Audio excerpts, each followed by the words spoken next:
long time ago, I had driver's ed.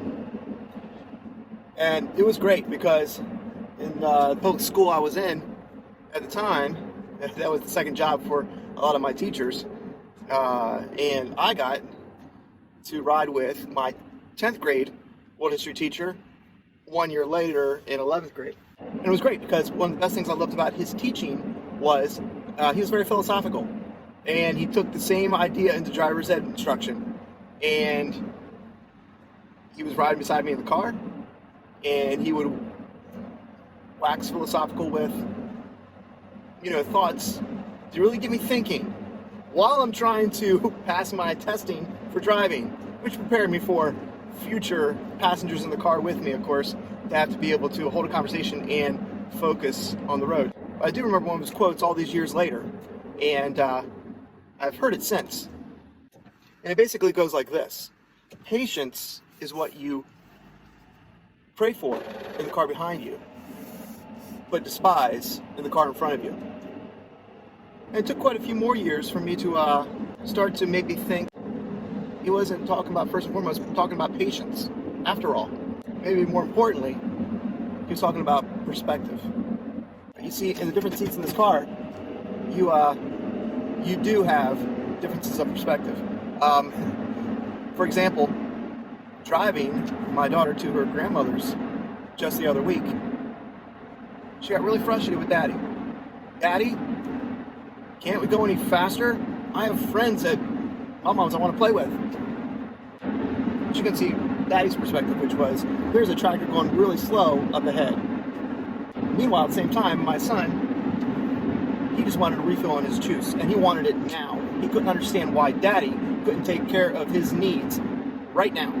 Daddy's perspective, this is more important than your immediate need, my friend. God bless the spouse that is always wanted to be helpful, be that extra set of eyes and ears and everything for you. She has more than once wanted to know why I can't move over one lane because we've got to merge and we've got to get onto that exit ramp, in a half mile, but we're going to disagree just for a moment, and I'm not going to get over. Because I can see in the mirrors what she cannot. And I can see what's moving up on us fast in that lane. But we're going to stay right where we're at. Driver of the vehicle's perspective. It's the most important over everyone else's along for the ride. Which should be a no-brainer. But Proverbs 16:9. A man's heart plans his way, but the Lord directs his steps. I think that we're well aware that the Bible is more than just a history book. Since he's a living and active God, what he has said still speaks. It's still showing his nature towards us. The problem that I think we have, and I constantly have, is that we when we read, we go into it with an idea of what we want to find in the text. From where we sit in his vehicle as he's driving, we need him to listen to us. We need him to affirm our perspective from where we sit. We're the one that he should listen to get us where we need to go. For example, right there in the text, Abraham. Here are the promise for his descendants, blessing humanity. But since it seemed Sarah was probably too old or barren, from where he sat, he and Sarah saw a shortcut. And God said, no, we're going to take the scenic route because I have a work to do and I need people to see finally 25, 30 years later when it's way obvious that you're too old. Miraculous happens and only I could have done it. It wasn't anything that you did. And then there's Moses. There's evidence, of course, that Moses knew God was positioning him as a prince of Egypt to have a heart to free his people. The problem, of course, was he took it upon himself from where he sat as a young man with all of his strength and his position of power to find an answer, and he ended up killing out of anger, thinking violence, and he would lead that violent solution. But God refused to merge into that lane. So Moses had to flee into the wilderness for 40 years until he was able to hear and trust God because he had finally humbled himself and doubted himself to the point where, again, it was God who would be clearly behind the wheel.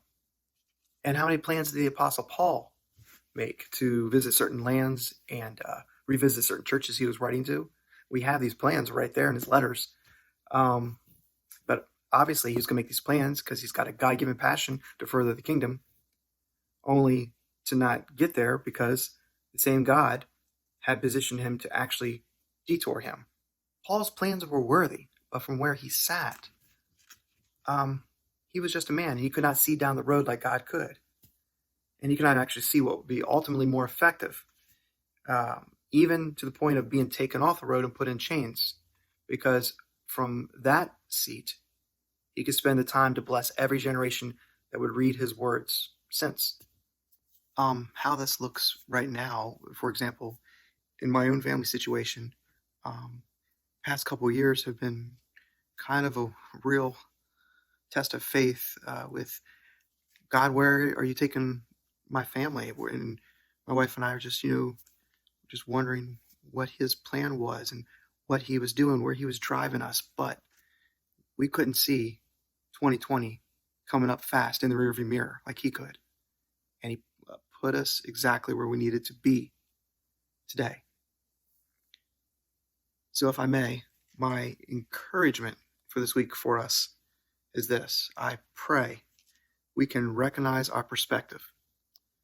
God, let us be very self-aware of how limited our view can be from where we sit. Can you give us the ability to sit with your word or in conversation with you, not to be there to get our needs met, but to simply gain some of your perspective this week? A man's heart plans his way, but the Lord directs his steps.